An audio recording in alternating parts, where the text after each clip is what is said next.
Olá, bem-vindos, bem-vindas ao quarto Congresso da Sociedade Brasileira de Filosofia da Educação, cujo tema dessa edição é Política e Filosofia na Escola, a urgência do pensamento.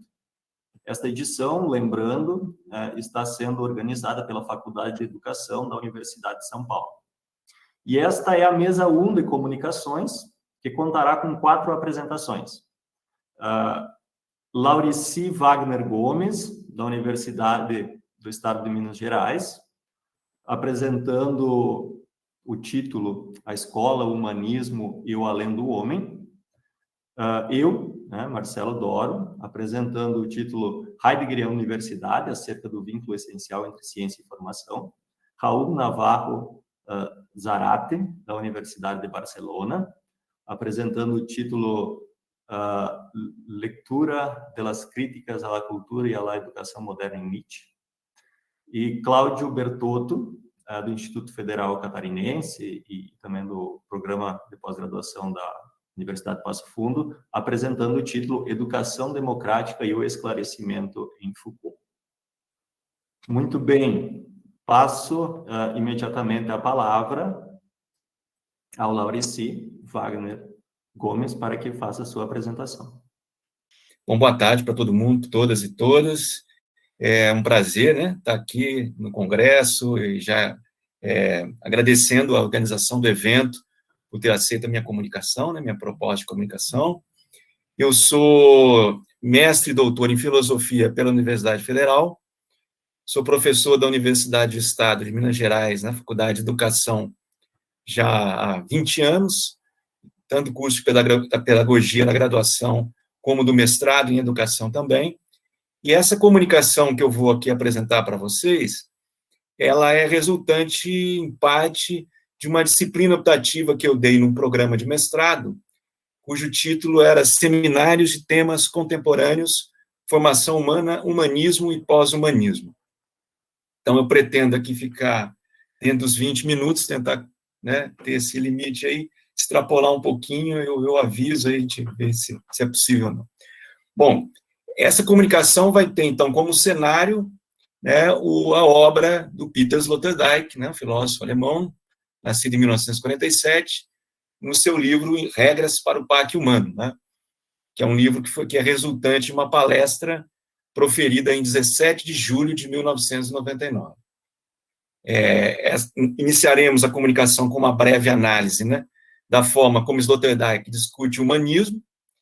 Depois vamos privilegiar a leitura que ele faz do Além do Homem Nietzscheano, e vamos encerrar a apresentação com a apresentação de algumas considerações acerca da figura de Zaratustra como mestre.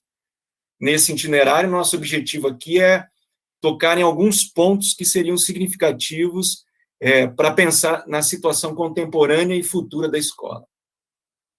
Bom, em Regras para o Pacto Humano, Sloterdijk afirma que, desde a época de Cícero, o que se denomina humanitas faz parte, em seu sentido mais amplo e também no mais estrito, das consequências da alfabetização.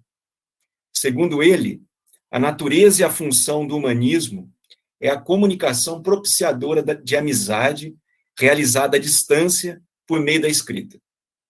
Então, ele caracteriza a escrita como uma ponte telecomunicativa entre amigos que vivem distantes, tanto espacialmente como temporalmente. O humanismo seria fruto aí de uma comunidade de leitores mobilizada por elos de amizades, através de textos que se apresentam como se fossem cartas destinadas a amigos distantes. A própria recepção romana dos textos gregos, entendida como a gênese do humanismo, seria um exemplo dessa amizade. Bom, Sloterdijk vincula o humanismo à constituição de uma sociedade literária. Na modernidade, essa sociedade literária se amplia, deixa de ser um clube, ele chama de clube do humano, então deixa de ser um clube do humano e torna-se uma norma política. Os povos passam, então, a se organizar como membros plenamente alfabetizados das associações compulsórias de amizade que se filiavam em cada território nacional a um cânon obrigatório de leitura.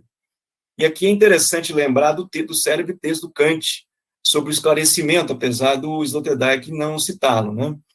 Porque o Kant deposita no uso público da razão, né? Ou seja, no uso que fazemos enquanto sábios para um conjunto do público que lê, justamente a possibilidade de um movimento em direção ao esclarecimento. Nesse sentido, a alfabetização universal promovida pela escola seria o passaporte para a época do esclarecimento. No entanto, segundo Sloterdijk, o fim da Segunda Guerra, pós-45, demarca o esgotamento dessa época, que ele chama de época do humanismo burguês. Isso se dá devido à perda da capacidade da escrita em estabelecer laços telecomunicativos entre os habitantes da moderna sociedade de massas. A radiodifusão, a televisão e a internet, segundo ele, fundam novas formas de coexistência humana, em bases que são decididamente pós-literárias, pós-epistolares e, consequentemente, pós-humanistas. Cita, então, Sloterdijk. A era do humanismo moderno, como modelo de escola e de formação, terminou porque não se sustenta mais a ilusão de que grandes estruturas políticas e econômicas possam ser organizadas segundo o amigável modelo da sociedade literária. Fim de citação.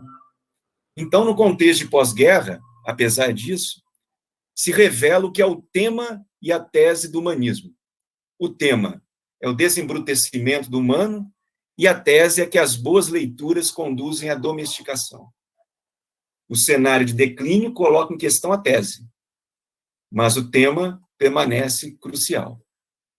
O humanismo se apresenta, então, para Sloterdijk, com uma tomada de partido pelas mídias domesticadoras, na luta contra as tendências bestializadoras.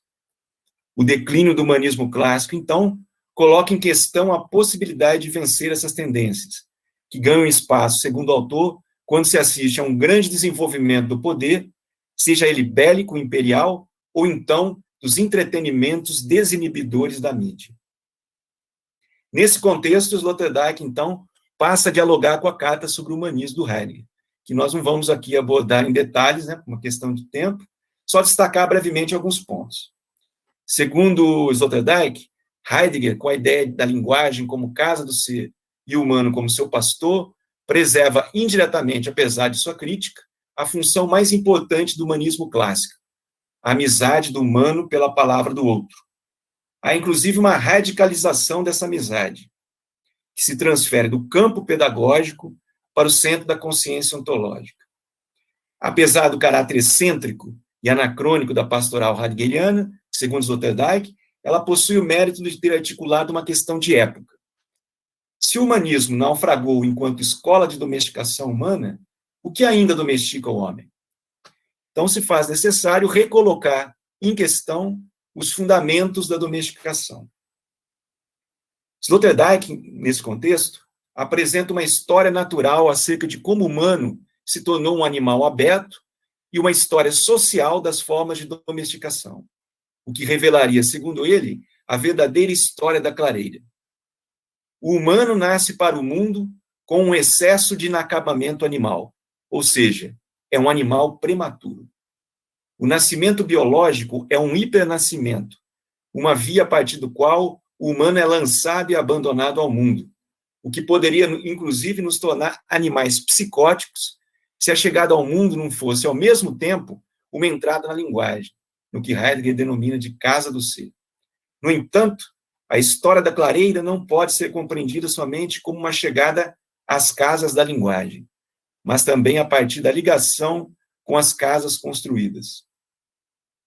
Na medida em que passam a viver em grupos maiores, os falantes se tornam sedentários, e assim passam não somente a ser resguardados por sua linguagem, mas também domesticados por suas habitações. Se torna, então, necessário perguntar: o que os humanos que habitam as casas se tornam? Quem decide o que estes se tornarão? Quem são os construtores das casas? Segundo Sloterdijk, Nietzsche foi aquele que insinuou de maneira angustiante o que está em jogo nesse processo, apresentando-o como o prenunciador da tese antropotécnica, da criação de humanos pelos humanos. Ele inicia, então, o seu diálogo com Nietzsche, citando trechos de uma passagem da seção Da Virtude Apequenadora, da terceira parte de Assim Falava Zaratustra. Nessa passagem, o personagem procura se informar acerca do que ocorreu com os humanos enquanto peregrinava solitariamente. O personagem, então, avista uma fileira de casas novas, e pergunta: o que significam essas casas?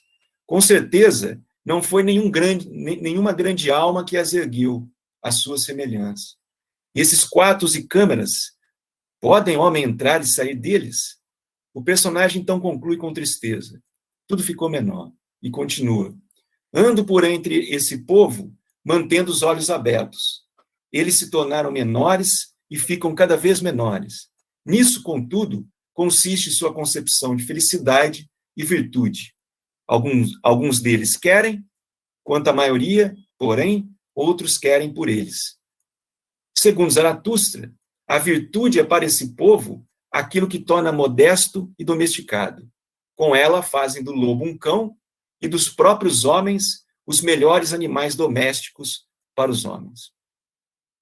Para Sloterdijk, nessa rapsódica sequência de frases, oculta-se, sem dúvida, um discurso teórico sobre o ser humano como força domesticadora e criadora. Segundo ele, a crítica nietzschiana ao humanismo possui um duplo desdobramento. Primeiro desdobramento: explode o horizonte do humanismo ao avançar da domesticação à criação. Assim pensa o humanismo como um projeto de direcionamento da criação humana que tornou menor o humano. Segundo desdobramento: ao postular a possibilidade de outros projetos de criação de humanos, projeta para o futuro um horizonte de disputa entre esses projetos, o que faz de Nietzsche o prenunciador da era antropotécnica. Nietzsche estaria na gênese de uma nova luta entre aqueles que continuariam como amigos do humano e aqueles que se tornam amigos do além do homem. Essa figura não representa a desinibição, a bestialização, a regressão do humano à animalidade, mas aponta para uma forma de domesticação direcionada por aqueles que visam criar o humano para ser grande. Nietzsche, com essa figura, segundo Sloterdijk, aponta para o futuro, tendo como referência os remotos processos milenares de produção de humanos a partir do entrelaçamento entre criação, domesticação e educação. Se a domesticação é o impensado do humanismo, a criação de humanos é o que extrapola o seu horizonte. A partir de Nietzsche, é necessário observar em toda domesticação uma forma de criação de tipos humanos. Se as boas leituras acalmam, inibem a bestialidade, agora é necessário perguntar: qual é o tipo humano criado pelas práticas de alfabetização? A alfabetização, como diz Sloterdijk, produziu uma fratura entre letrados e iletrados, um fosso cuja intransponibilidade alcançou a rigidez de uma diferença de espécie. Essa seria a visível manifestação da antropotécnica presente no humanismo. Estaria em jogo aqui algo que sempre marcou a história humana: a cisão entre criados e criadores, sendo que a consciência dessa cisão seria uma marca da sociedade por vir.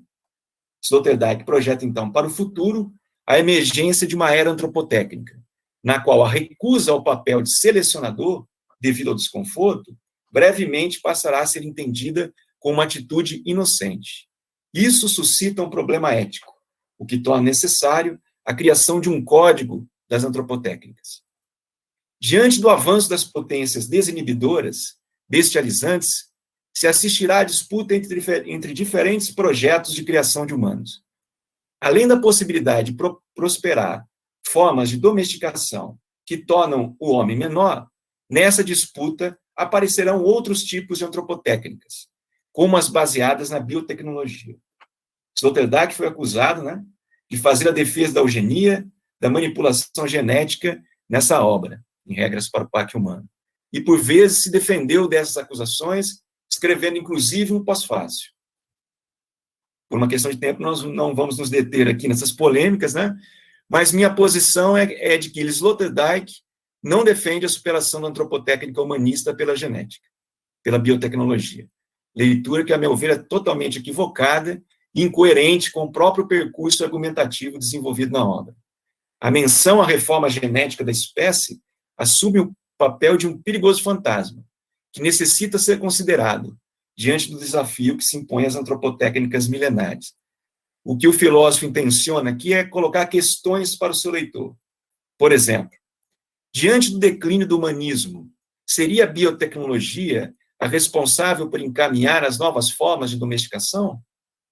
A decisão futura sobre a espécie seria decidida, assim, no campo da técnica, da reforma genética e não da educação? Bom, diante dessas questões contundentes, cabe perguntar: como a escola ecoa esse processo?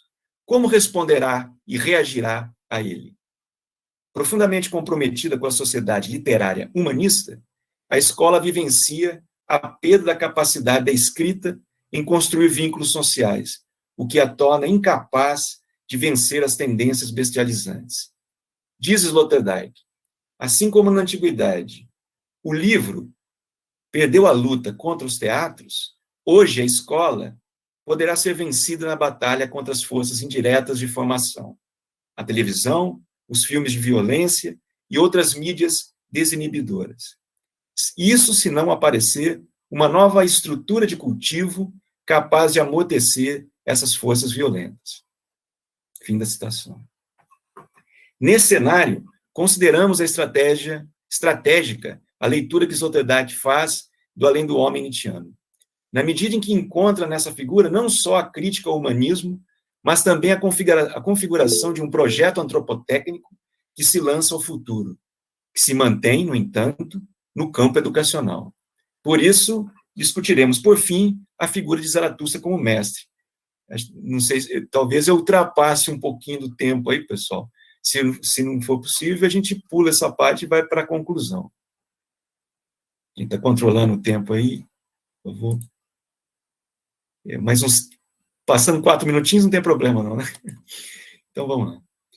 Bom, por uma questão de tempo, então, nós não vamos nos considerar mais profundamente, né, essa análise do Zaratustra como mestre, que é bastante interessante.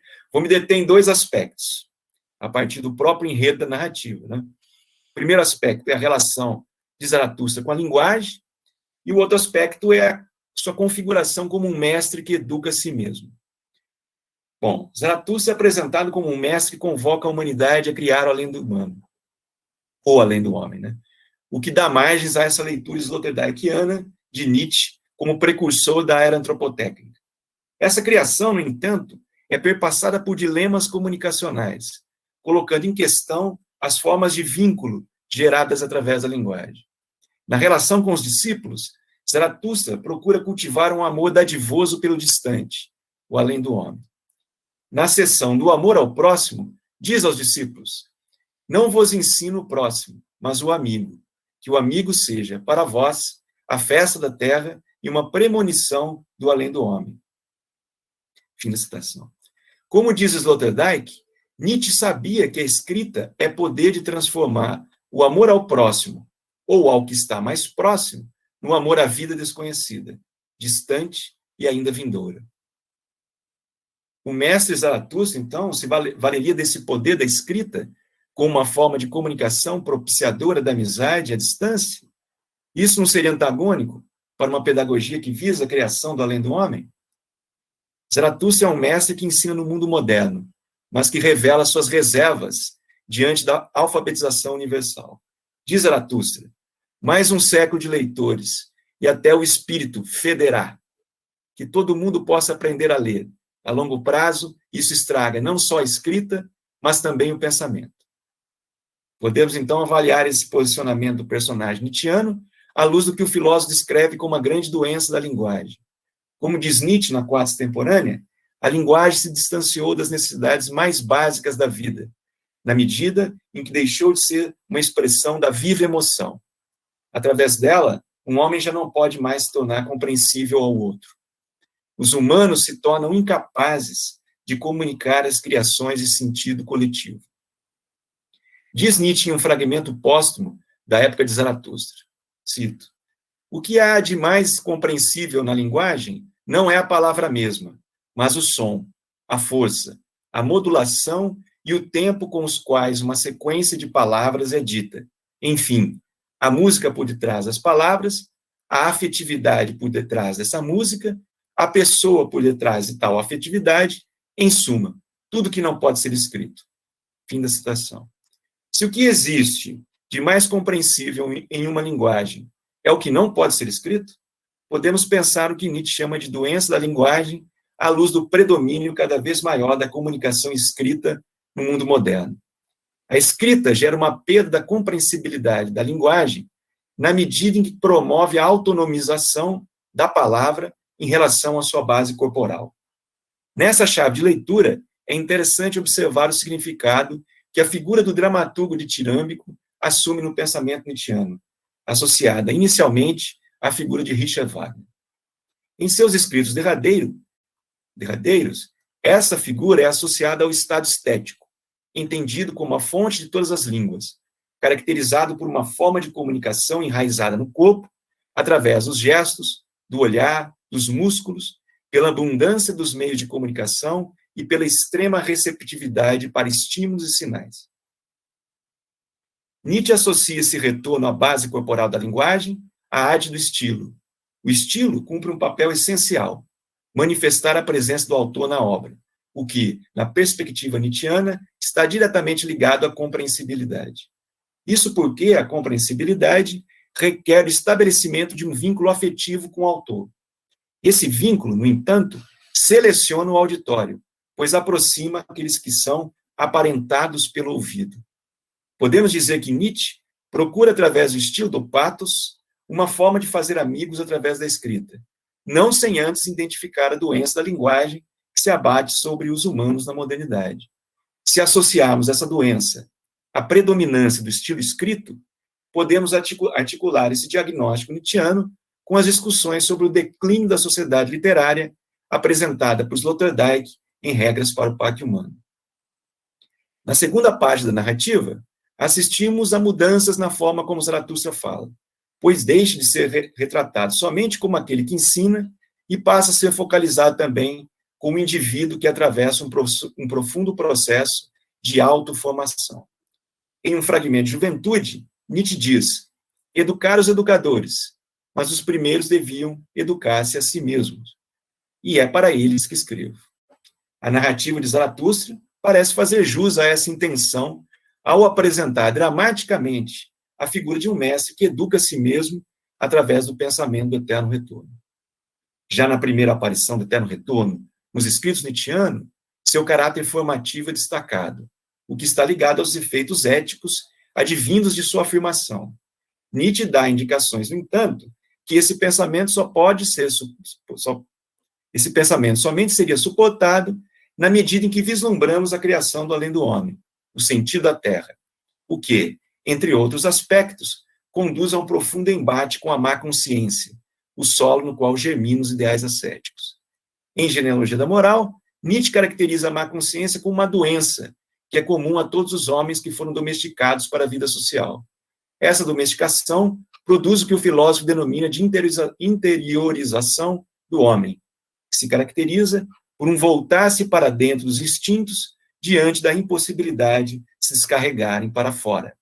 Essa é a origem da má consciência, que, segundo Nietzsche, é a maior e mais sinistra doença da qual até hoje não se curou a humanidade, o sofrimento do homem com o homem, consigo. Nessa genealogia da má consciência, a figura do sacerdote ascético tem um papel fundamental. Dois aspectos interligados compõem esse tipo construído por Nietzsche. O sacerdote apresenta um sentido para a doença do animal humano e promove uma transvaloração dos valores nobres. O sacerdote transforma o doente em pecador, assim, mesmo agudizando a doença, oferece um sentido para o sofrimento na medida em que o interpreta como punição. É nesse aspecto que reside, propriamente, para Nietzsche, a força do ideal ascético, o primeiro e até agora o único a oferecer um sentido para o humano. A superação dessa história requer, então, a geração de um novo tipo, o além do homem, que atribui um novo sentido à vida humana, o sentido da terra. Se o eterno retorno torna-se suportável através da criação do além do homem, cumpre considerar que essa criação, na medida em que envolve o embate com a má consciência, coloca em questão o problema da domesticação humana. Se o além do homem, como diz Sloterdijk, não é fruto de uma desinibição, cabe pensar se, na perspectiva nietzschiana, haveriam formas de domesticação que, ao invés de tornar doente, tornaria o humano maior. Nesse sentido, gostaria de deixar aqui somente indicada a possibilidade de se pensar nessa domesticação que torna o humano maior e mais forte, seguindo a trilha das discussões nietzschianas acerca da economia da reação e o conceito de espiritualização das paixões do desejo em suas derradeiras obras. Passo aqui rapidamente, então, para a conclusão, né? Já extrapolei bastante o tempo aí, né? Para concluir, gostaria de enfatizar brevemente 3 pontos. Se o além do homem nietzschiano é um projeto de criação que se abre ao futuro, mas que se estabelece no quadro das antropotécnicas milenares, assim como o próprio humanismo, é necessário dizer, primeiramente, como afirma Sloterdijk, que a antropotécnica humanista se manteve mascarada pela escola. Nesse sentido, desocultá-la é pensar a alfabetização sob uma perspectiva antropotécnica. Como pensada por Sloterdijk, as antropotécnicas são exercitações tanto corporais como mentais, que se encontram presentes nas mais distintas culturas. Através dessa noção, podemos pensar a alfabetização a partir do conjunto repetitivo de exercícios físicos e mentais que produz um corpo leitor. Há um regime dos afetos, da atenção, do tempo que produz esse corpo. Tornar-se leitor envolve uma tecnologia de si, a construção de uma determinada relação com os afetos, com a sensibilidade, com os impulsos, é uma forma de trabalhar nossa animalidade. Pensar a alfabetização em uma perspectiva antropotécnica é observar a tese humanista de que as boas leituras acalmam, domesticam, sob a ótica desse trabalho sobre a animalidade. Segundo ponto, o além do homem nietzschiano coloca em questão a necessidade de que as antropotécnicas educacionais estejam vinculadas a programas de transvaloração dos valores, que passam fundamentalmente por uma crítica e superação do humanismo. Sem essa transvaloração, apesar do embate entre diversos tipos de antropotécnicas, que estaria reservado ao futuro, prosperariam sempre formas de domesticação que tornam o humano menor. Essa perspectiva reserva ao filósofo um papel central, pois na perspectiva nietzschiana, é ele o responsável pela criação, mudança e transvaloração dos valores, e não o cientista. O terceiro e último ponto se encontra na tematização da linguagem e da comunicação, que envolve o projeto de criação do além do homem. Os dilemas comunicacionais de Zaratustra, que o conduz à criação de uma nova linguagem, nos levam a pensar na necessidade de se fazer um profundo exame crítico da hegemonia da escrita como mídia a partir da qual os humanos se formam, usando aqui uma terminologia sloterdijkiana. Como vimos, Nietzsche procura, através de sua arte, do estilo, retomar a capacidade da língua em criar vínculos, remetendo à sua base corporal. Enfim, se precisamos de educadores que desenvolvam práticas de domesticação que tornem o humano maior, é necessário também encontrarmos educadores que ensinem a pensar, a ler e a escrever como se ensina a dançar. Pois, como diz Nietzsche, em Crepúsculo dos Ídolos, é preciso dançar com os pés, com os conceitos, com as palavras e também saber dançar com a pena. Desculpe aí extrapolar o tempo, pessoal. Obrigado pela atenção. Nós que agradecemos. Acabamos de ouvir a apresentação cujo título foi A Escola, o Humanismo e o Além do Homem, apresentado por Laurici Wagner Gomes. Na sequência, faço a minha apresentação, cujo título é Heidegger e a Universidade, acerca do vínculo essencial entre ciência e formação. Eu vou compartilhar a minha tela só para vocês poderem ter também o roteiro da minha fala. Então, o meu nome é Marcelo Doro, eu estou vinculado agora à Universidade de Passo Fundo como professor do programa de pós-graduação em educação. O sumário geral da minha apresentação e também 2 momentos principais da minha pesquisa em torno dessa temática envolve, em primeiro lugar, uma visão geral das linhas da crítica heideggeriana à universidade, de seu tempo, obviamente, cujo núcleo é a fragmentação crescente das ciências em disciplinas especializadas e seu consequente rompimento com o ideal de formação humana.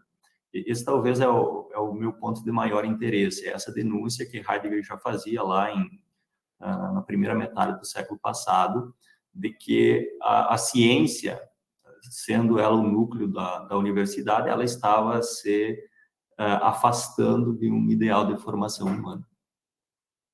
E aí, num segundo momento, apresentar uma compreensão da proposta de reforma que o filósofo propõe e que aparece principalmente no discurso do reitorado, que é o discurso de posse de Heidegger quando que ele assumiu a reitoria da Universidade de Freiburg, isso lá em 1933, já sob o regime do Adolf Hitler.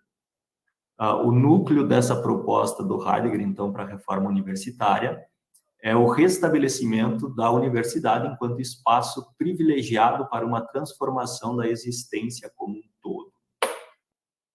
Preciso fazer, não que seja estritamente necessário, mas eu acho importante fazer algumas considerações sobre esse tópico, Heidegger e o nazismo, porque, enfim, porque é um tema polêmico e um tanto delicado para quem se ocupa com a obra de Heidegger, e em especial ao texto, um dos textos principais que eu utilizarei, que é o discurso de posse dele enquanto reitor da Universidade de Freiburg, sendo que ele foi, em seguida, enfim, indicado como o primeiro reitor nazista, do movimento nazista. Em primeiro lugar, é importante constar que o envolvimento do filósofo com o nazismo e o comprometimento dele com tópicos da política nazista é um fato e é irrecusável enquanto tal. Tá? Existiu isso, o Heidegger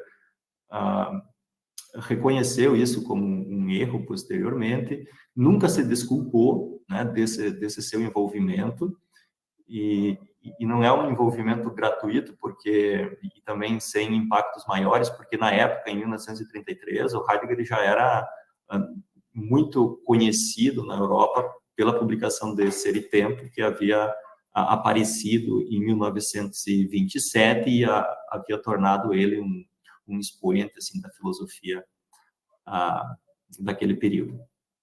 O Heidegger, então, nunca fez um meia-culpa em relação a esse seu envolvimento, em relação a ter emprestado o nome para um movimento que, como todos nós sabemos, depois conduziu a uma das piores tragédias, assim, piores genocídios da sociedade atual, contemporânea, mais próxima de nós. Tá? Então, existe esse fato, né, que é irrecusável, mas é ainda um ponto de debate o sentido desse envolvimento. Há interpretações, inclusive em parte que se apoiam no testemunho do próprio Heidegger, que defendem que ele ingressou no nazismo como... O seu ingresso no nazismo foi uma tentativa de espiritualizar o movimento, que era visto por ele numa espécie de nazismo privado, como já acusavam ele naquele período, de ter um nazismo que era só dele. Ele entendia como esse movimento poderia preservar a autonomia identitária do povo alemão, que no momento encontrava-se meio que pressionada entre dois modelos sociais que eram externos. Então, o modelo russo, comunista, e o modelo estadunidense, né, do liberalismo consumista. E na Alemanha, esse discurso sobre a singularidade, sobre a autenticidade, que é algo que na própria obra Ser e Tempo, do Heidegger, constitui um tema central, né, o tema da autenticidade. Isso é muito importante para o povo alemão. E há, então, uma das leituras que se faz é que Heidegger tenha visto no movimento nazista, lá no seu início, um caminho alternativo para a Alemanha manter, então, a sua identidade histórico-cultural, né, sem abraçar algumas dessas alternativas externas que se apresentavam. Mas o que é mais importante nesse recorte de estudo que eu estou fazendo é que a gente não pode simplesmente reduzir a proposta, o entendimento que Heidegger tem da universidade ao seu envolvimento com o nazismo. Tá? Essas coisas elas não são redutíveis. Não dá para dizer que a proposta de reforma universitária que o Heidegger tenta implementar nos 10 meses que ele ficou como reitor da Universidade de Freiburg, elas nascem dessa empolgação dele com o movimento nazista ou que são uma influência direta do movimento nazista. A reforma universitária e uma crítica que Heidegger faz, especialmente à ciência acadêmica, ela já vinha de muito mais tempo e constitui, como muitos comentadores observam, um dos traços característicos de seu pensamento. 3 obras que eu vou utilizar aqui de forma mais intensa. A primeira delas, a ideia da filosofia e o problema da concepção do mundo. Isso aqui é um curso dado em 1919, é no semestre posterior ao término da Primeira Guerra Mundial. O Heidegger vai dar esse curso e ele abre o curso com considerações sobre ciência e reforma universitária. Então, tem todo um bloco de considerações no início do semestre, antes do Heidegger conduzir diretamente para o tema da ideia de filosofia e problema da concepção do mundo. Ele faz, então, essas reflexões sobre ciência e reforma universitária, que estavam em pauta já antes do início da Primeira Guerra Mundial. Aqui já tem, muito bem caracterizada, 1919, uma ideia de que era preciso uma reforma universitária, porque as coisas já não estavam ao agrado, para simplificar a coisa toda. Este outro aqui é o curso do semestre de inverno de 1928-1929, portanto, 10 anos depois. Introdução à filosofia. E aqui o Heidegger pelo menos das obras que eu conheço, é onde a crítica à ciência, esse diagnóstico da crise da ciência na universidade, ela aparece e é feita de forma mais explícita. E aí sim, o discurso de Heidegger, quando ele assumiu a Universidade de Freiburg, em 1933. Isso aqui é um discurso curto, tá? Não chega a ser um livro, assim, tá? É apenas um texto.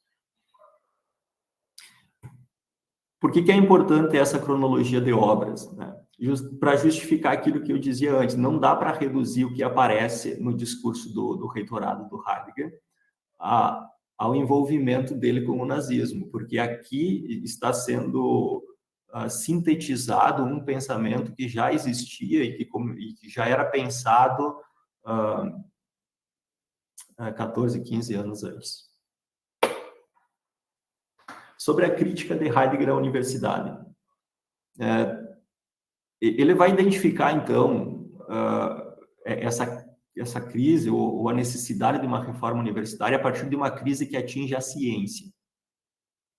E essa crise tem 3 aspectos, digamos assim. O primeiro deles diz respeito à estrutura interna da própria ciência. E aqui o Heidegger tem em vista aquilo que começou a se falar, e se falava muito na época, que era a tal da crise nos fundamentos. E aí ele vai mencionar a crise nos fundamentos da matemática, nos princípios de Euclides. Ele vai falar também nas crises de diversas outras ciências, da biologia, da história, da própria teologia. Mas aí ele vai considerar o seguinte, que essas crises, elas são compreendidas em geral dentro da universidade como um ponto de dificuldade, como algo a ser superado. E no entendimento do Heidegger, a crise é a própria essência do avanço científico. O Heidegger vai dizer que a capacidade de submeter-se a uma crise é o que constitui a grandeza de uma ciência. Ele meio que antecipa aqui umas ideias que o Thomas Kuhn vai desenvolver depois, que o progresso científico ele envolve uma espécie de crise, né? Uma revisão nos fundamentos da ciência, que uma vez problematizados e reformulados, coloca as pesquisas em uma perspectiva completamente nova e abre novos campos de investigação e traz novas respostas possíveis, etc, etc. O ponto dele era que a crise era mal compreendida, inclusive dentro da universidade, e que não se tratava, portanto, de superar a crise das ciências, mas de viabilizá-la, né? A crise é vital. O segundo ponto, o segundo aspecto dessa crise, que era sentida na época, diz respeito à posição da ciência no todo da existência humana. Quer dizer, qual o papel que a ciência tem na cultura em geral? E aqui, o Heidegger vai dedicar algumas linhas para criticar uma tentativa de mostrar essa contribuição da ciência, ou pelo menos de inserir a produção científica no todo da cultura, por meio daquilo que se chama de popularização da ciência. E ele vai dizer que a popularização é um erro. Por que a popularização é um erro? Não é no sentido de que as pessoas não deveriam ter acesso à ciência, não deveriam ter acesso ao conhecimento científico. O ponto do Heidegger é que o acesso que se dá à ciência nesses projetos de popularização, quando a ciência é apresentada em larga escala à população, nas escolas, etc., sempre se faz, ou pelo menos se costumava fazer naquele tempo, por meio dos resultados da ciência. E para o Heidegger, o essencial da ciência não está nos seus resultados. O essencial na ciência, na formação científica, é o desenvolvimento de uma determinada postura em relação ao mundo. E aí, apenas lidar com os resultados da ciência não vai viabilizar uma formação científica, né, efetiva. Talvez, se quiséssemos traduzir isso para uma linguagem mais próxima da gente, poderíamos dizer que o Heidegger estava reclamando o desenvolvimento de uma postura crítica, né, que é típica da ciência em relação à realidade, em relação aos fatos, mas apenas lidar com as respostas que a ciência obtém a partir de suas pesquisas não viabiliza o desenvolvimento dessa postura. E, por fim, aquilo que mais me interessa, então, que é a crise na relação do indivíduo com a própria ciência. E essa crise, ela é representada por uma ruptura formativa. E aí eu selecionei um fragmento aqui do livro Introdução à Filosofia,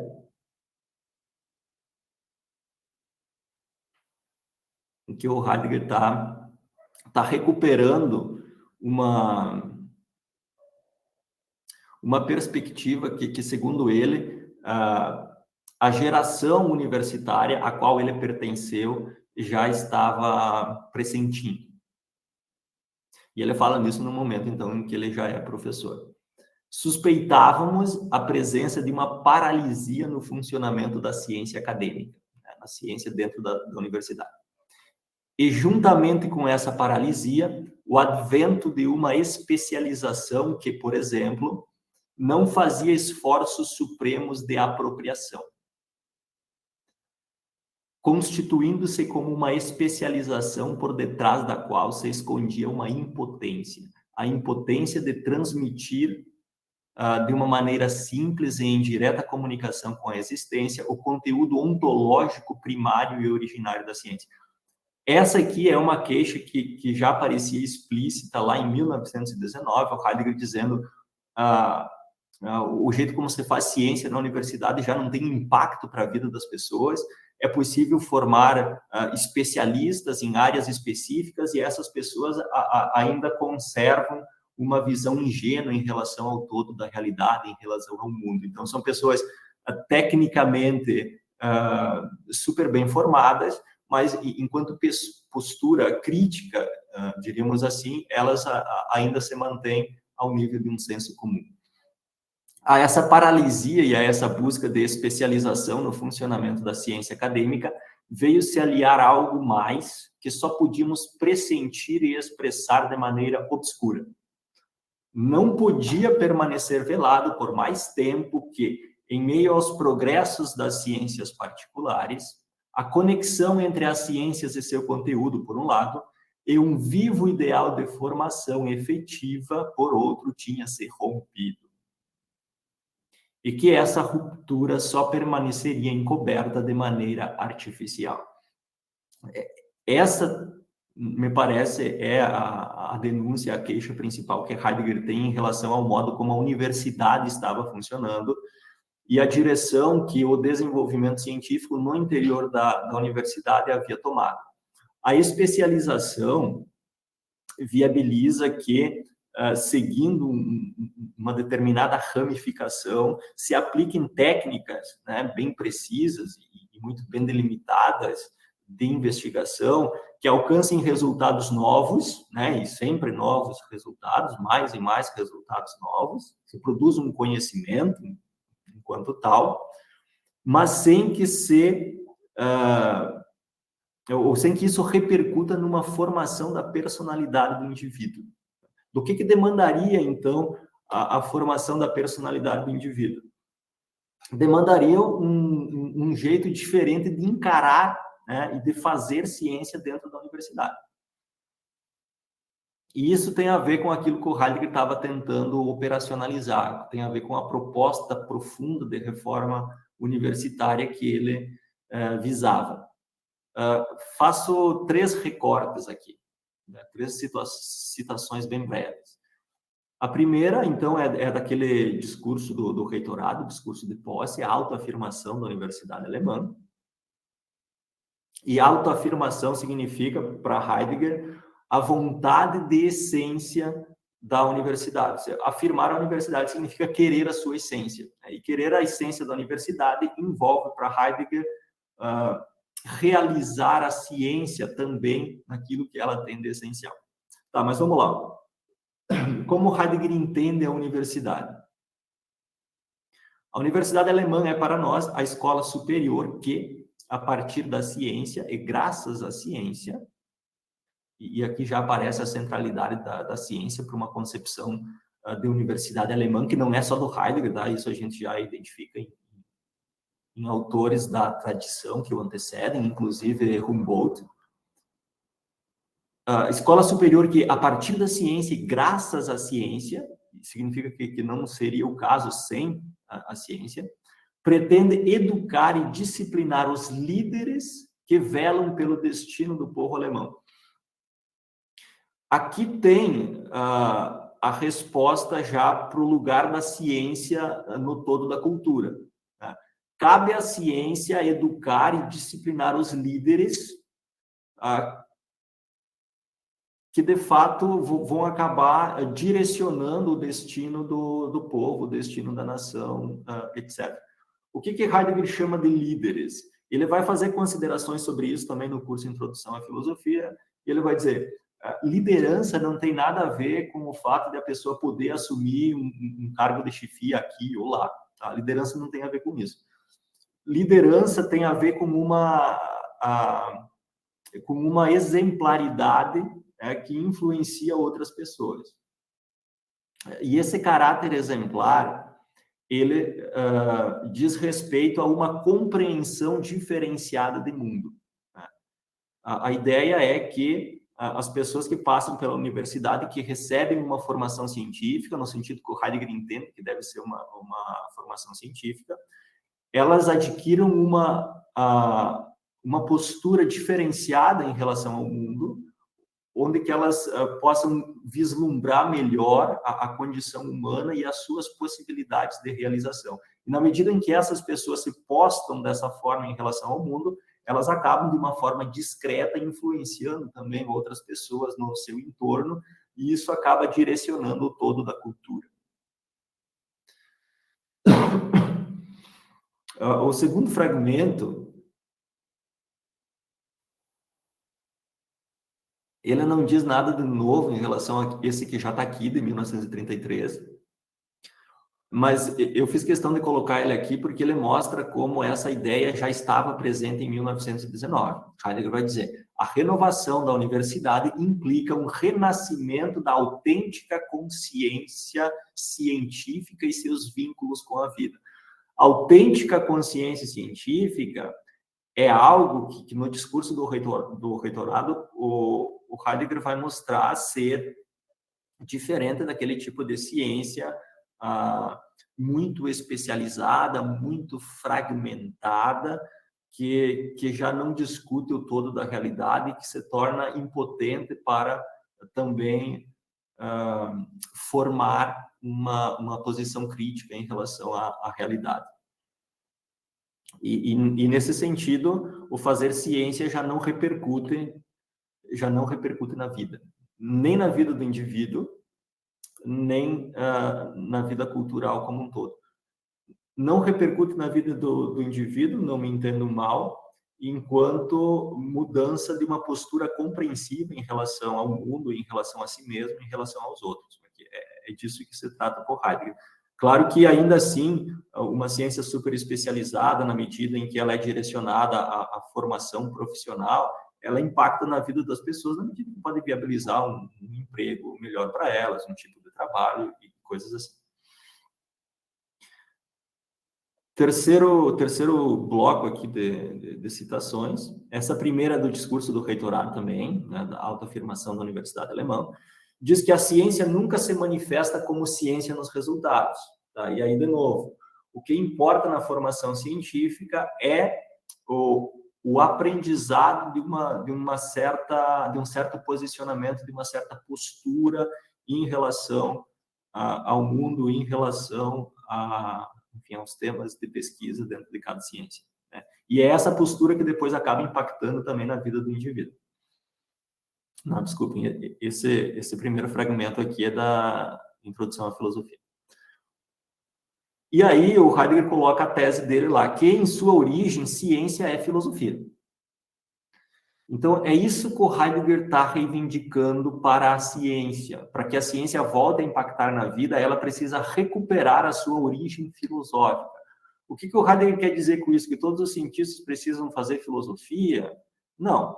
O Heidegger está querendo dizer que a ciência ela precisa sempre voltar a questionar os seus fundamentos, as suas bases, né? E isso é importante para a ciência, porque é isso que movimenta as transformações, que faz as ciências particulares avançarem de forma mais significativa, mas é também esse questionar aquilo que caracteriza de forma mais significativa o tipo de postura que impacta na vida do indivíduo e que pode impactar depois também na vida coletiva, né? no destino do povo como um todo. Questionar.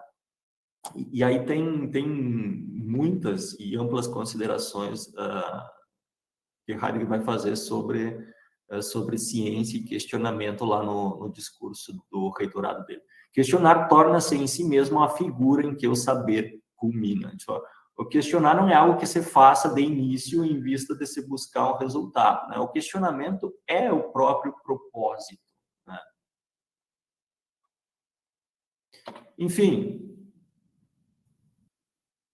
eu acho que eu também já extrapolei o meu tempo.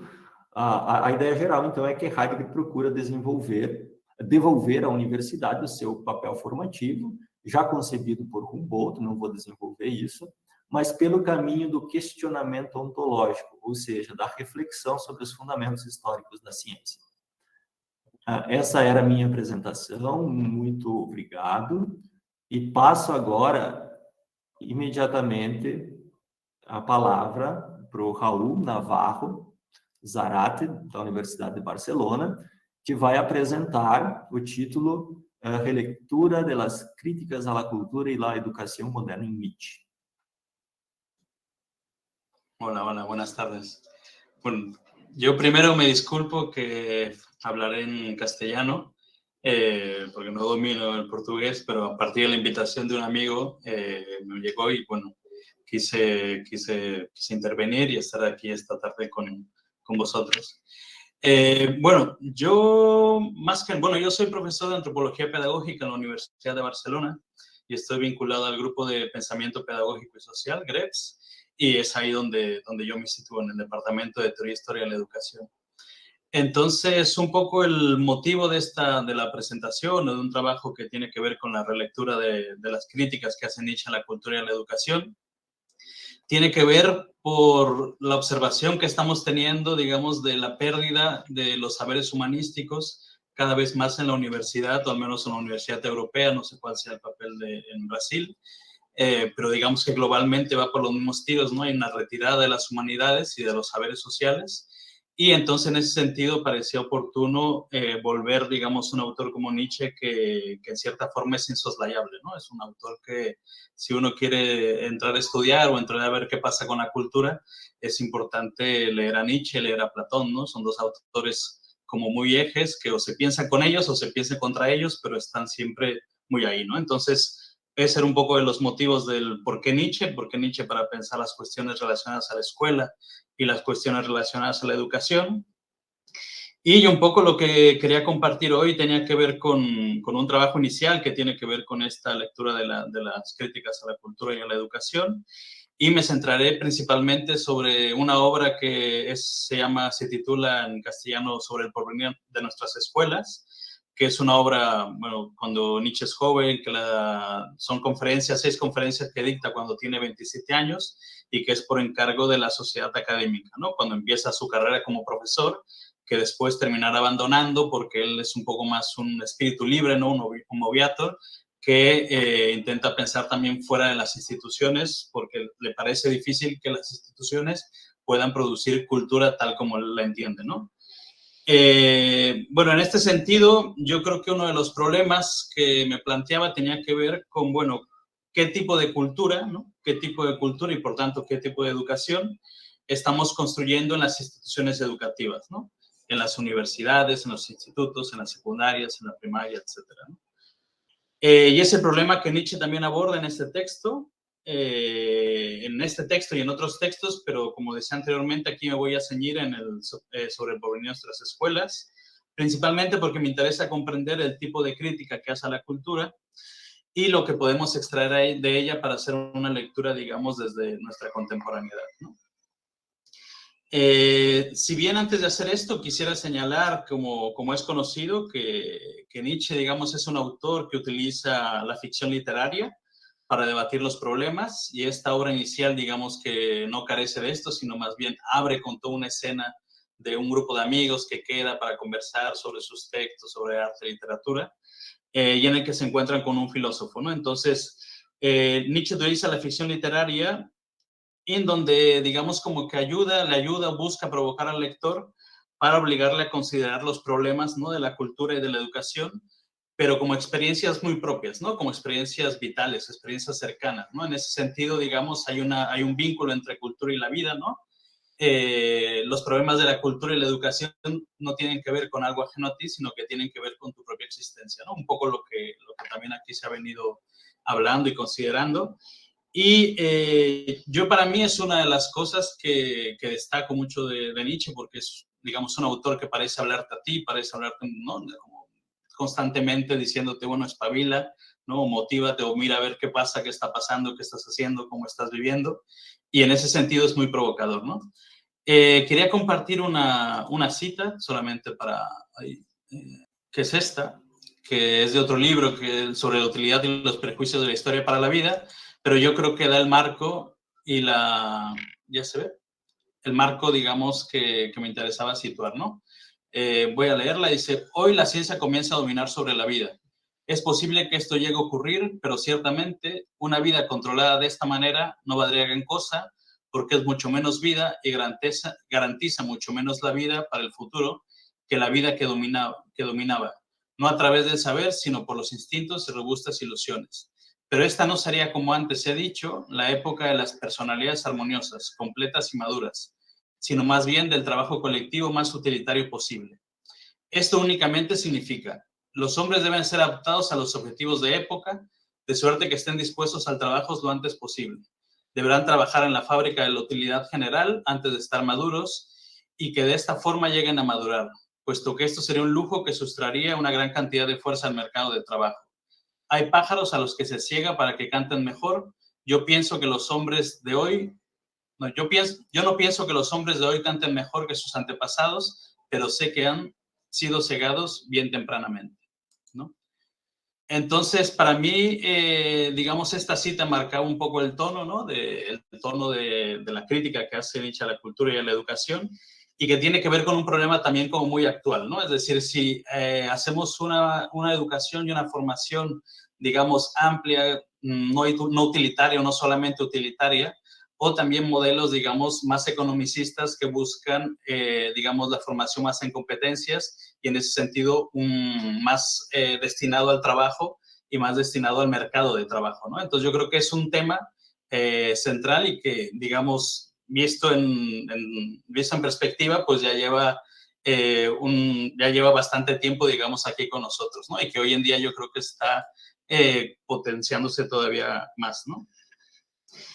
Dicho esto, para mí lo que, digamos, lo que se produce en la lectura que he hecho tiene que ver con una paradoja, ¿no? Con una paradoja que se da en la cultura, que tiene que ver con que la cultura es un medio, un lugar, ¿no? Una acción en donde se produce una liberación y una potencialización del humano, pero también, digamos, de alguna otra manera no deja de ser un espacio, un medio también de ordenación social, ¿sí? Entonces, de alguna manera la cultura potencia lo humano, puede potenciar, transformar, colocarlo en otro lugar, pero también, de alguna otra manera, cualquier sociedad siempre va a ordenar socialmente a los sujetos que viven en ella, ¿no? Entonces, esa paradoja se produce. Y en este sentido yo creo que Nietzsche hace una distinción entre cultura y civilización o cultura y proceso civilizatorio, en tanto que entiende que el proceso civilizatorio tendría que ver más con aquello que limita o obstaculiza la vida, ¿no? Por decirlo de alguna manera. Y para él la cultura tiene que ver con eso que potencia la vida y que además abre más posibilidades, ¿no?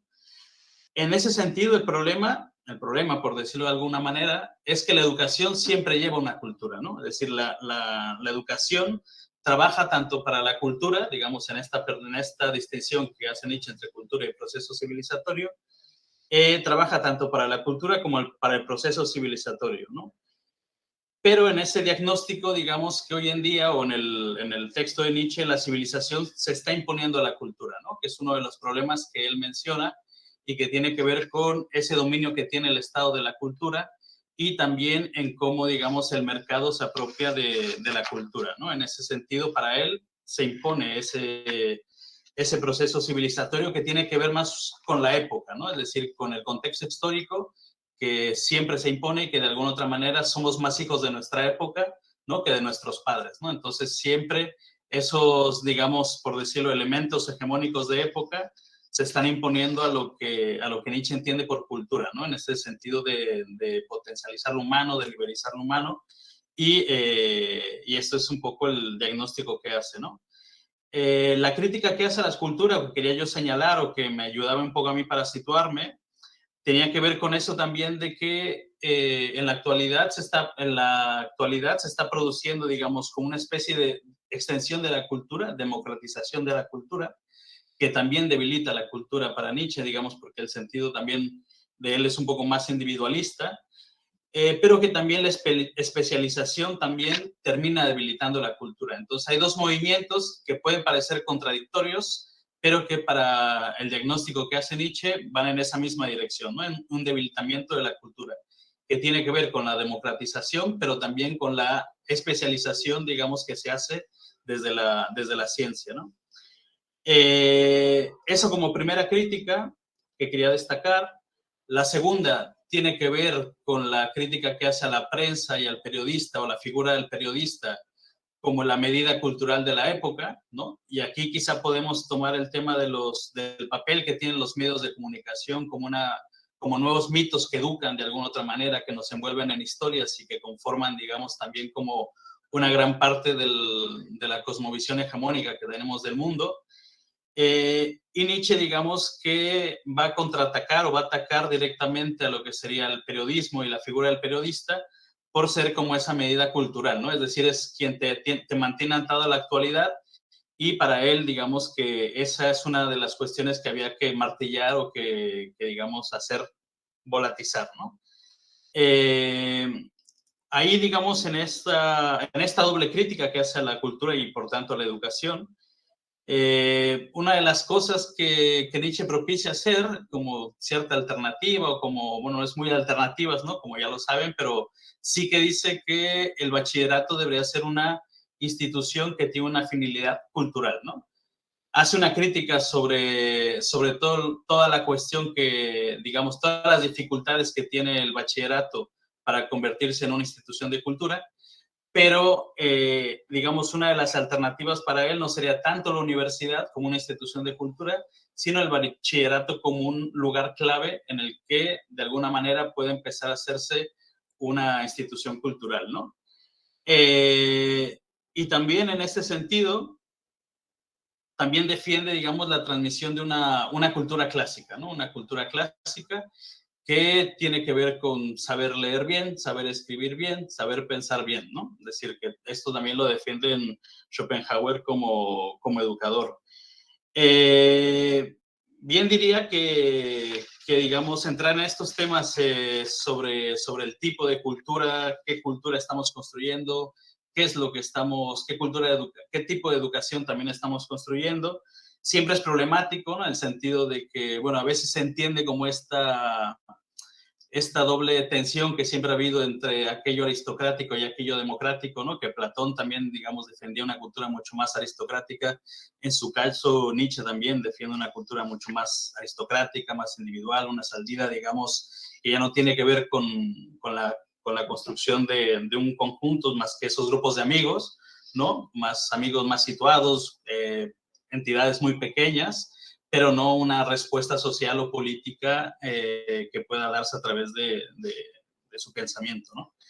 Y bueno, para mí, digamos, como algunas consideraciones así finales, como educador o también como profesor, me invitaban a pensar en esto yo creo que Nietzsche propone también como no dimitir de la función educativa, ¿no? No dimitir de la función educativa en tanto siempre tiene que ver con introducir a un sujeto en un mundo que es complejo, ¿no? En un mundo que es contradictorio, que también es injusto, pero que también de alguna manera tenemos que ser críticos con esa propia cultura, ¿no? Nietzsche muchas veces lo dice, ¿no? Es decir, hay que ser lo suficientemente culto como para despreciar la propia cultura, ¿no? En ese sentido no existe liberación sin una crítica a la propia cultura, ¿no? Ese trabajo como intempestivo también de hacerse un espacio, un lugar, un tiempo desde el cual pensar la propia época, ¿no?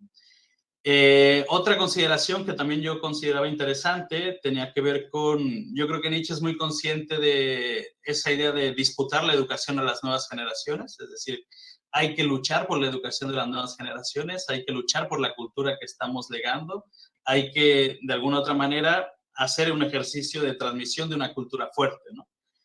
Y en ese sentido también, digamos que yo creo que me parece que el texto es oportuno en el sentido de esta idea de que toda educación conduce a una cultura, ¿no? Entonces, el problema siempre va a estar en el tipo de cultura que estamos construyendo, qué es lo que estamos haciendo, qué es lo que estamos buscando transmitir. Y a mí es un texto que me ayudaba un poco a situar digamos, como punto muy inicial de un trabajo que tiene que ver con esto, ¿no? Con un análisis de la cultura y de la educación a partir de la lectura de textos de Nietzsche. Y bueno, yo es lo que quería compartir, si después podemos conversar estaría muy bien. Y bueno, lo dejo aquí. Muito bem, obrigado, Raul, pela apresentação. Acabamos de ouvir, então, a apresentação sobre a releitura das críticas à cultura e à educação moderna em Nietzsche, com Raul Navarro Zárate.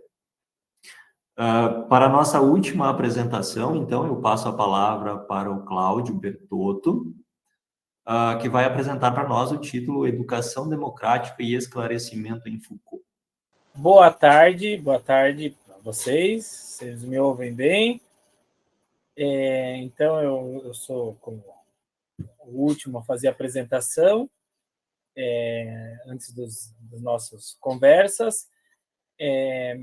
Eu sou professor do Instituto Federal de Santa Catarina, nos cursos técnicos e de graduação, e também sou doutorando na Universidade de Passo Fundo com orientação do professor Cláudio Dalbosco. Então, eu gostaria de agradecer a toda a Sophie pela oportunidade de apresentar esse trabalho, essa pequena introdução de uma pesquisa que eu estou desenvolvendo aos poucos, e agradecer a vocês também por me emprestarem os ouvidos aí para também fazer as suas críticas. Eu vou apresentar aqui para vocês e daí eu faço uma leitura do texto e também eu faço alguns comentários durante a leitura do texto. Ótimo. Então, esse texto é construído em duas mãos, eu e um colega do Instituto Federal do Paraná, o Juliano Perosa. O Juliano é um professor de filosofia e colaborou também com a escrita. Ele é doutor pela PUC do Paraná e professor pesquisador de Paulo Freire. Então, o texto se intitula Educação Democrática e o Esclarecimento em Foucault. Esse tema do esclarecimento, ele precisa ter uma introdução no sentido que o Foucault, ele depois de 1978, ele começa a rever alguns conceitos e dar uma roupagem em alguns conceitos que ele estava trabalhando. Então, o primeiro conceito de pano de fundo que está por detrás da nossa apresentação é a ideia de poder, no qual Foucault, ele, de certa forma, deixa de falar de poder e passa a falar sobre governamentalidade. Não quer dizer que não é uma forma de poder, mas a governamentalidade ela alarga mais a ideia de poder, no qual o poder ele deixa de ser só repressor e passa também a ser um poder de criação. Então, o poder não tem só uma dimensão de dominação, de disciplina, de castigo, e no qual o poder também ele pode transformar o indivíduo autônomo. Então, ele ganha uma positividade nesse tema. A segunda coisa que eu gostaria de falar é que o tema do Aufklärung ele se encaixa diante de duas obras. Então, o Foucault ele está trabalhando a obra hermenêutica do sujeito, no qual ele desenvolve toda uma pesquisa, onde ele volta aos gregos e ele pesquisa a ideia de parresia. A parresia, para quem lembra, é a ideia de que o franco falar. Como no mundo dos estoicos, no mundo dos epicuristas, no mundo dos cínicos, e também em Platão, você vai encontrar a parresia como uma ferramenta de educação para uma cultura alargada dos gregos, no qual a parresia ela tem um papel fundamental na escola grega para formar o indivíduo. Então, todo o Foucault, ele todo ano, ele ministra um curso no Collège de France. Então, no curso de 82, ele vai aos gregos e pesquisa a ideia de parresia, no qual a parresia ela está ligada àquilo que nós vamos chamar de técnicas de si, aonde que o sujeito, a partir da leitura, a partir da escrita, a partir de mecanismos no qual, na relação que há entre o discípulo e o mestre, ele pode se formar. E no curso de 1983, ele também vai estudar a parresia. E ele desenvolve várias aulas sobre a parresia, o franco falar. Porém, nas duas primeiras aulas do curso de 83, que ele tem intitulado O Governo de Si e o Governo dos Outros, ele coloca o conceito de Aufklärung, no qual é possível interpretar, então, que Foucault ele está colocando lado a lado, ligando a tradição da modernidade de Kant, no qual Foucault visita a obra de Kant, que o colega já citou antes, o que é o esclarecimento, e nessa visita à obra, ele vai fazer, de certa forma, uma ligação do Aufklärung com o franco falar. Ou seja, o Aufklärung ele tem, de certa forma, uma ligação profunda com o franco falar.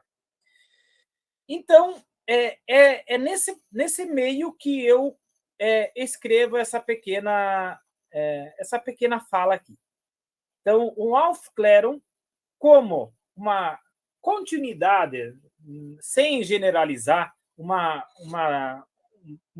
parente muito próxima da parresia, ela proporciona no indivíduo uma espécie de formação. E é isso que eu vou fazer. Quanto ao texto que eu vou apresentar ele, o resumo que eu enviei para a Sophie e uma escrita que eu faço comentando esse resumo. Então, vamos lá, eu vou para a leitura. Então. Educação democrática e o esclarecimento em Foucault.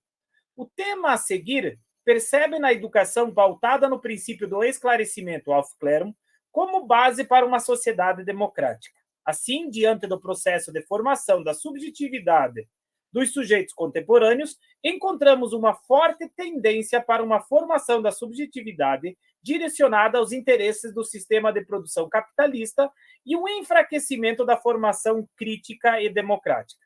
Percebe-se um forte apelo de transformação do sujeito em uma microempresa que materializa a lógica da concorrência e da meritocracia, reduzindo o sujeito ao empreendedor de si mesmo.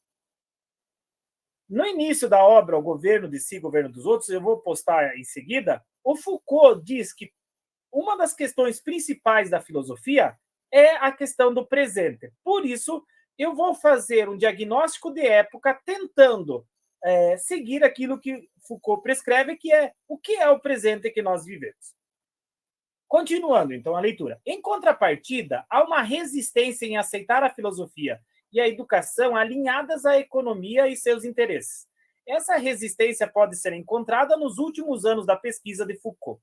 Ao revisitar Kant, Foucault retoma a noção de Aufklärung, que pode ser lido como um pensamento crítico engajado a concepções e a modelos que carregam a ideia de educação para a formação do sujeito autônomo, capaz de se autogovernar e de participar democraticamente da vida pública.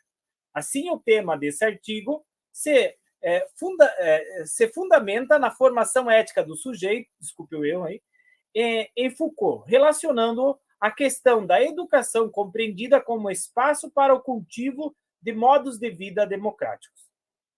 A problemática sobre o Aufklärung pode ser encontrada nas duas primeiras aulas do curso de 83 no Collège de France, publicadas na obra Governo de Si e Governo dos Outros.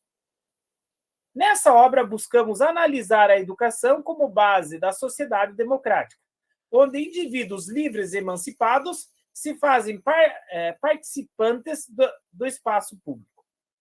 Tal postura pode nos apresentar elementos para ir além do diagnóstico de época e prospectar possíveis cenários de transformação da realidade, consequentemente, uma perspectiva emancipadora do sujeito. A importância de se discutir este tema se dá pelo fato de que há inúmeras formas de subjetivação dos indivíduos na sociedade capitalista contemporânea. As tecnologias de controle cada vez mais proliferam de maneira dissimulada e produzem subjetividades heteronômicas e fragilizam a capacidade autodeterminante dos indivíduos. Então, a bibliografia. Então, esse resumo, que ele vai, de certa forma, postar um diagnóstico de época, onde o indivíduo ele cria uma governamentalidade. Essa governamentalidade ela está, de certa forma, influenciada pelo neoliberalismo e, como eu vou falar em seguida, também pelo neoconservadorismo, cria uma minoridade no indivíduo. O Aufklärung, ele é como a liberdade, o Aufklärung é como o poder, o Aufklärung é como a linguagem, um mecanismo para que o indivíduo possa participar da esfera pública. Ou seja, dito de outras palavras, para que o indivíduo participe da esfera pública, um governo, uma sociedade, ele precisa de liberdade, ele precisa de poder, ele também precisa de linguagem. E o que eu estou dizendo é que ele precisa também de esclarecimento. O esclarecimento, então, é um mecanismo constituidor de uma participação do sujeito na sociedade. Então, nessas próximas falas, eu vou fazer o diagnóstico de época e tentar dizer como que o off-clero pode ser uma contrapartida a esse diagnóstico de época.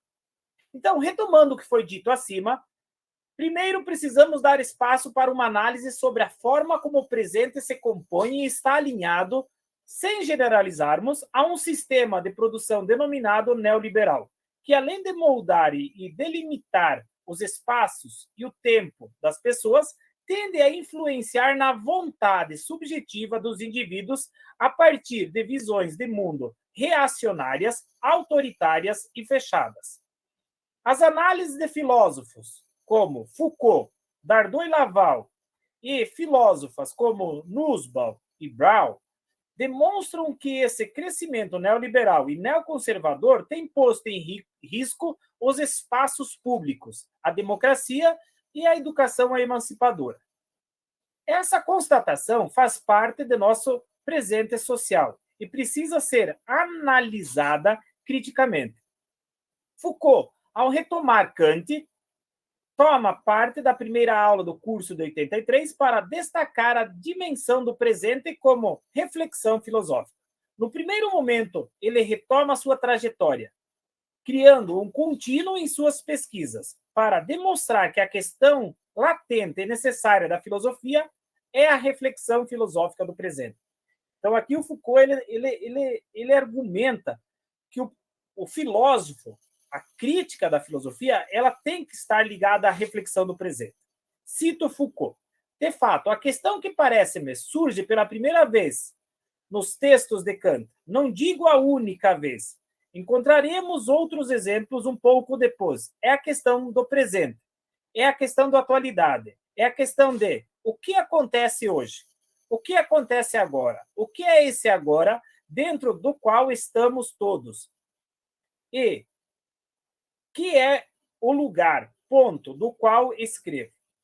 Então, o Foucault, essa citação está no livro O Governo de Si, Governo dos Outros. E aí uma citação logo em seguida. O que no presente faz sentido atualmente para a reflexão filosófica? Trata-se, em segundo lugar, na questão e na resposta que Kant procura lhe dar, demonstrar em que esse elemento é o portador ou a expressão de um processo que concerne ao pensamento, ao conhecimento, à filosofia. E, enfim, em terceiro lugar, trata-se, no interior dessa reflexão, sobre esse elemento do presente, portador ou significativo de um processo, demonstrar em que e de que modo quem fala como pensador, como estudioso, como filósofo, faz parte ele próprio desse processo. Mas é ainda mais complexo do que isso.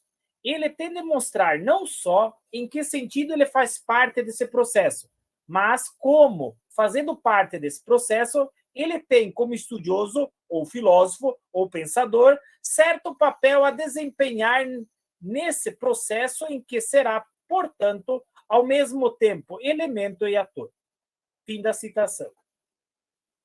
Se o presente que encontramos a partir das reflexões é esse neoliberal e neoconservador, entendemos que ele tende a excluir tudo que não converge para sua linguagem e normatividade. Assim, há em curso, no presente, um processo de criação de vontades, normas e práticas sociais que vão de acordo com o modus operandi neoliberal e neoconservador. Desse modo, vivenciamos nos espaços escolares a predominância de uma racionalidade formativa para a subjetividade direcionada aos interesses privatistas e individualistas do sistema de produção capitalista, e um enfraquecimento da formação emancipadora e autodeterminante para a participação consciente no espaço público, ou seja, trata-se de uma força que age exteriormente e convence que os indivíduos assimilem em suas interioridades suas prerrogativas. Essas ideias e práticas podem transformar, segundo Dal Bosco e Nussbaum, a educação em concepções de mundo fechadas nelas mesmas e incapazes de dialogar com as diversidades que permeiam as sociedades diferentes e complexas. O neoconservadorismo, segundo os autores Dal Bosco, Doro e Salomão, retrata uma visão dogmática acrítica que descaracteriza as condições sociais e naturaliza as desigualdades, eleva a meritocracia, sejam educacional ou econômica, e é contra a participação do Estado nas organizações educacionais. Mas, como essa governamentalidade neoliberal e neoconservadora germinou e cresceu, uma leitura crítica do presente, amparada nos conceitos vinculados nas obras Nascimento da Biopolítica, de Michel Foucault, leva-nos a sustentar a hipótese de que vivemos o tempo do Cronos, sustentado por práticas de indivíduos atomizados que carregam características atravessadas pelo ideário neoliberal. Dardot e Laval na obra Nova Razão do Mundo, Windbrow na obra Nas Ruínas do Neoliberalismo e Martha Nussbaum na obra Sem Fins Lucrativos, conseguiram, guardadas as diferenças entre os autores, que isso é importante, né? Demonstrar como, a partir de uma formação para a concorrência entre os indivíduos, para o enfraquecimento dos laços de solidariedade e para o aniquilamento da formação crítica e criativa, criaram as bases para o crescimento do neoliberalismo e do neoconservadorismo. Ou seja, a subjetividade que permeia os sujeitos do presente, as ideias que dominam os discursos públicos e muitas das didáticas escolares estão alinhados a essa governamentalidade. O esclarecimento e a democracia. Então, agora eu passo a dizer como que o off-clerum pode fazer uma contrapartida. Um segundo momento que queremos retomar está na possibilidade de criação de espaços formativos que proporcionem o desenvolvimento das subjetividades autodeterminantes e indivíduos capazes de participar democraticamente dos espaços públicos. Foucault pode ser interpretado no curso de 83 como um autor que tematiza a off-clerum, o esclarecimento, a partir de 4 questões relevantes. Primeiro, podemos perceber o esclarecimento como um rompimento com uma prática medieval pastoral, diante das práticas formativas medievais que geravam a obediência ao pastor religioso. A segunda questão do esclarecimento está na arte liberal de vivermos juntos. Dentro da modernidade, o liberalismo político se impôs como resistência ao governo pastoral. A terceira questão ao esclarecimento é a constituição da fala como criadora da esfera pública. É nessa parte que defendemos a hipótese levantada em nosso título. A partir da leitura que Foucault faz do esclarecimento de Kant, percebemos a possibilidade de criação de uma esfera pública democrática, onde o indivíduo pode fazer uso público da razão. Finalmente, a quarta questão do esclarecimento assinala a mudança de uma governamentalidade do poder e da obediência pastoral para o uso da razão para a construção de si mesmo. O sapere aude como coragem. E aqui é interessante um texto que eu não citei, mas precisaria desenvolver mais, que está no livro O Mesmo e o Outro. Tem um capítulo de um autor chamado Cameralen, O Verme e a Ovelha, Foucault, Kant e a relação de si para consigo, no qual ele faz uma análise da coragem e correlaciona a coragem como uma virtude grega. A falta da coragem é a falta de uma virtude. Se para o grego a virtude é fundamental para participar do espaço público, o que falta no indivíduo na contemporaneidade, no presente, é essa virtude da coragem. Enfim, vamos lá. A sapere aude, como coragem e virtude grega, né, carrega a potencialidade de autodeterminação para o livre agir democrático. Na segunda parte da aula de 5 de janeiro de 83, Foucault inicia analisando a questão da sapere aude. Tem coragem de servir do teu próprio entendimento. Essa coragem aponta para uma saída da minoridade onde nós mesmos escolhemos estar. Então, essa falta de coragem, ela impede que possamos escolher sair do estado de minoridade. Esse movimento de saída está dependente da coragem que o indivíduo toma para si. Assim, o resultado dessa saída pode ser a composição de indivíduos capazes de participar do espaço público, de se representarem diretamente na democracia. Ou seja, a saída da minoridade aparece como princípio, virtude, no interior da comunidade democrática. Se antes a formação indicava a vida como dependência da lógica pastoral, agora aponta para a educação como formação de princípios da autonomia. Caberia um outro parágrafo aqui dizer também. Depois que eu escrevi, ouvindo os colegas, me veio isso também, né, aqui.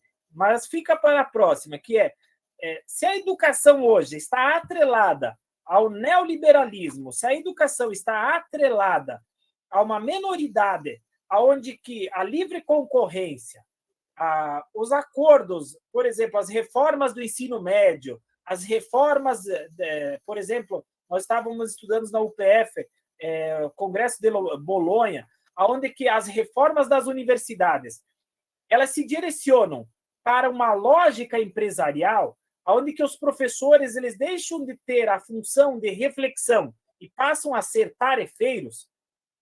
O Aufklärung pode proporcionar, e aí o colega Raul, né, estava falando como que as humanas, as antropologias, o estudo das culturas, elas, de certa forma, estão sendo esquecidas. No Brasil, por exemplo, isso é muito claro na reforma do ensino médio, como eu já falei, elas estão excluindo a reflexão crítica, a autonomia, elas vão criar no indivíduo laços de concorrência, aonde que o outro passa a ser um adversário, e ele atrapalha o meu desenvolvimento, porque ele pode tomar a minha vaga, ele pode tomar o meu lugar, não cria no indivíduo laços de solidariedade, então.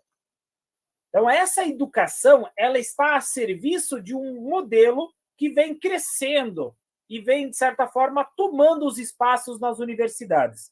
A lógica onde a universidade deve preparar para o lucro e a universidade também tem que gerar lucro.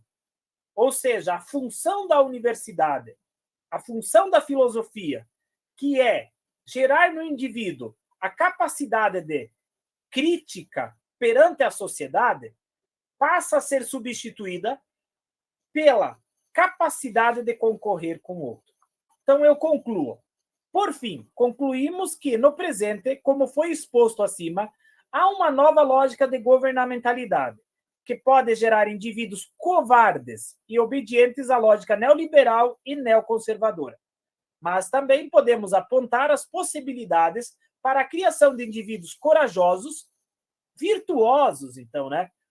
Então, eu lembro dos textos da Martha Nussbaum, no qual ela trabalha a educabilidade das emoções, né?